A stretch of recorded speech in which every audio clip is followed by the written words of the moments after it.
Have you ever finished a drawing and thought, I wish I stopped earlier? Or thought that a drawing was finished when it could actually do with a little more depth or detail? Well, in this video, I'm going to go through 5 signs that your drawing is actually finished. And I'm also going to give you a handy little tip for how you can look at your drawing through fresh eyes. Now, do you know what the most common reason that I see why drawings don't look realistic? I get drawings sent to me all the time for critique by my students. And when I'm looking at the drawings and trying to figure out why they don't look realistic, can you guess what the most common thing is that's stopping the drawing looking realistic? Most of the time, it's not their proportions or all of their details, it's actually the shading. A lot of the time, the drawings just look flat. They don't have a whole ton of depth. And so the first sign that your drawing is finished is that it has a range of values. So for a drawing to look realistic and have a ton of depth, it needs to have lights and dark tones in it. It needs to have light shading and really dark shading, because that's how you show the form of something. So basically the roundness, that's how you give it that 3-dimensional look, is through using light shading and dark shading. And if you only have that light shading, then it's just going to look flat. It won't pop or have a lot of depth. A lot of the time I see beginners and intermediate artists lacking those really dark shadows. But in order to create form, that roundness of our subject, we actually need to depict the lighting. So where's the light hitting our subject and where is it creating shadows? And we do that through variations in how dark our shading is. So before you call your drawing finished, have a look at your reference that you're drawing and pick out where are those darkest areas. You can do this by swatching out different values in your reference. I love doing this on Photoshop. You can do it through Microsoft Paint or any other free tool. But use a color picker tool to pick out the different values you can see in your reference and just swatch them out. And then swatch out those same areas on your drawing. Do they match, or is your shading too light? When you compare the value for the darkest area in the reference, that same area in your drawing, have you got your shading dark enough? The great thing is you can always go back in and add darker shadows or pull up some highlights with an eraser. So if you spot that your values aren't yet accurate, that's completely fine. Go in and tweak them before you call your drawing finished. And now for the second sign, I actually want to take a look at a drawing. If you look at this drawing, can you spot something that is holding this drawing back from looking realistic? And I'll give you a clue. It's normally a mistake that actually makes your drawings look more cartoony. If you'd guessed outlines, you would be correct. So you can see in this drawing, we have a few outlines. And one sign that your drawing is finished is that you don't have outlines. Now, if you are looking at your drawing and it does have outlines, then I would say that it isn't finished yet. Because if we are doing realistic drawing, we don't want outlines. If you look at something, at a person's face or a dog or an animal, you will see that in real life, there is no outlines. Instead of outlines, we have edges. So sign 2 that your drawing is actually finished is if you are using correct edges. If you look at your drawing and there isn't any outlines and you have just used the correct edges in each part of your drawing. Now, maybe you're thinking, Kirsty, what the heck are edges?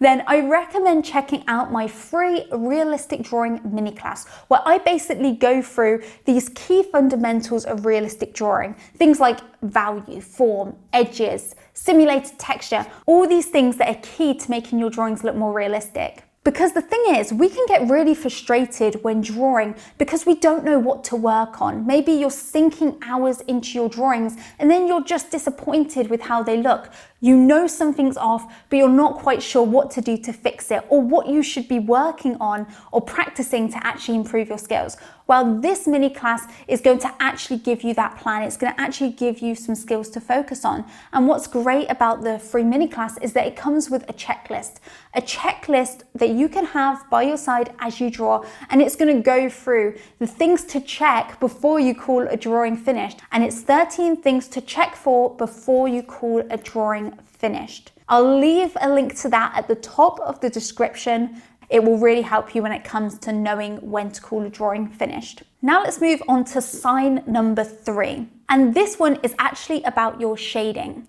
So if you look at your drawing, is your drawing grainy? Have we got messy pencil strokes showing through? Before you call a drawing finished, you want to make sure that you're eliminating graininess from that drawing. It can detract from the realistic effect that you're going for. So if you do find that your drawings are looking grainy, maybe you need to do a bit more blending, maybe you haven't done enough layering and that's why streaky pencil lines are showing through. Also, different types of paper will lead to grainier results or smoother results. So if you're using a really smooth paper, then you're less likely to get graininess. Whereas the more texture your paper has, the more graininess that your shading will have and the harder you'll have to actually work to smooth that out. So if you are using a more textured paper, you might need to blend a few extra times. You may need to do more layers and blend more often to actually get that pencil into all of the nooks and crannies of the paper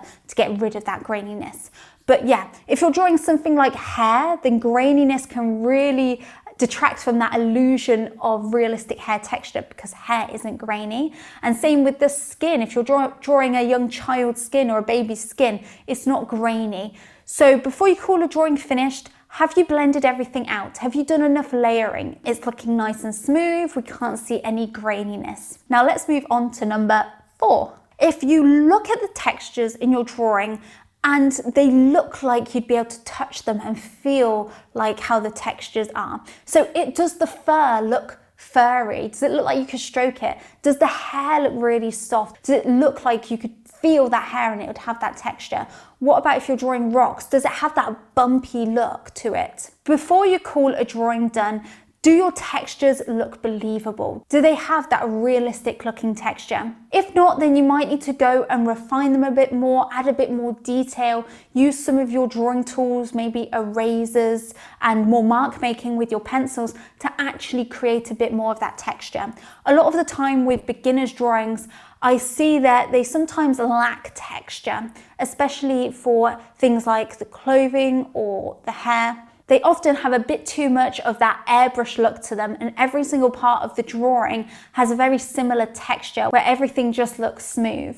So in this case, before you call a drawing finished, could you spend a bit of extra time just adding a bit more detail and simulating that texture a bit more? A lot of the time it can be tempting to rush through areas that we don't feel sure on, that we're not sure how to create that texture or that detail.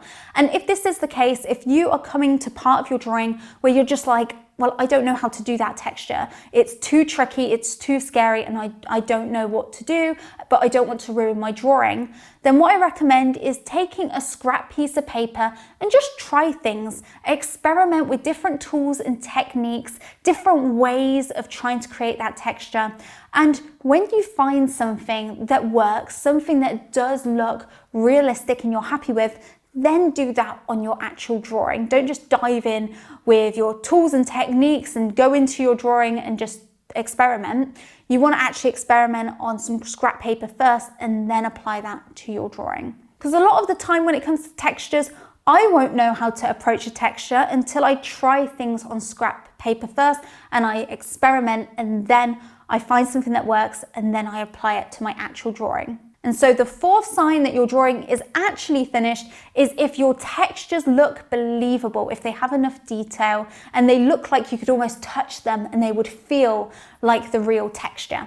Now, just as important as it is to not call a drawing finished too soon, it's equally important to know when to stop a drawing and when to call it finished. And that leads us on to the 5th sign. So what you don't want to do is just add detail everywhere and just keep working on a drawing, adding more and more detail until every part of your drawing is super detailed and it becomes a bit cluttered and a bit overwhelming. Because the thing is, when there's detail everywhere on a drawing, it can actually make it hard for us to know where to focus. What is the focal point of that drawing? Actually, a key part of having a drawing that has depth is to intentionally make some parts detailed and some parts actually a bit blurry and not as detailed. So what I like to do is I like to check before I call a drawing finished, check to see, is my focal point nice and detailed? The thing that I really want the viewer and the person looking at the drawing to focus on. And are the other things not as detailed? I like to make that focal point really detailed, and I actually like to include less detail on the background elements. Maybe they're more blurry, or other parts around that focal point. If it's like the animal's face, then maybe the rest of their body is a bit more blurry, and that can help create more depth as well. So before you call that drawing finished, just look at the drawing and think, have I been intentional with the detail? Are there some areas I can make more detailed? And is there some areas that I could actually get rid of some of the detail and make them more blurry to actually enhance that focal point? We just want to check, is the focal point standing out? Is it bringing our attention in? Or can I do something that is going to create more focus around that focal point? Okay, so now let's move on to my last little final handy tip that's actually one of my favorites. We can often be working on drawings for hours, and we can become a bit immune to our drawings where we can look at it and be like, I don't know what's wrong with it. I know something looks off, but I've been looking at this thing for too long and it all just looks the same and I can't figure out what's off with it. So one thing that can actually be quite handy to help you look at it with fresh eyes is to actually hold your drawing up to a mirror. Just holding your drawing up to a mirror and giving you that slightly different view on it can be enough to give you that fresh look at your drawing, and you can spot things that you wouldn't have spotted before. Same thing, you can turn it upside down and maybe turn your reference upside down and compare them. And that way, because it's a little more abstract, you might be able to notice your values better and notice something that could be darker or something that could be more detailed. Completely new, and we can see it through a fresh lens. And I recommend doing this with your reference and with your actual drawing. Turn them upside down and look, can you spot something that's a bit off with your values and with your shading? Or you can also just leave your drawing for a bit. Sometimes we do just need a few days away from our drawing and then come back at it, and you might notice something that you didn't notice before. And one thing I also love to do is I often take a photo of my drawing, and I'll have the reference on my phone as well, and I'll just switch between the two photos. And often when I'm just flicking back and forth between these two images, I will spot something that's off or something that's different in my drawing, where my shading's off, where a value should be darker or an edge needs to be a bit different. And so these are 5 signs to look out for before calling a drawing finished. But remember to check out that free mini class and checklist, because that gives you 13 things to look out for before calling a drawing finished. It's a great little checklist that you can have alongside you as you're doing a drawing, which is just going to give you some more specific things to check, which can really just help you make those few tweaks that will just take it to that next level. And it's also got that mini class with it that's going to help give you more ideas on what skills to focus on and improve at. It's going to go through the key fundamentals of realistic drawing. I've got a link to that at the top of the description. If you enjoyed this video, I recommend checking out this one next. In this video, I go through 7 harsh realities of realistic drawing, because as realistic pencil artists, there are a few harsh realities that we should know about, because if we don't know about them and we don't expect them, then we can have more disappointing and frustrating drawing sessions. So check out this video next. Thank you for watching, and I'll see you there. Bye everybody.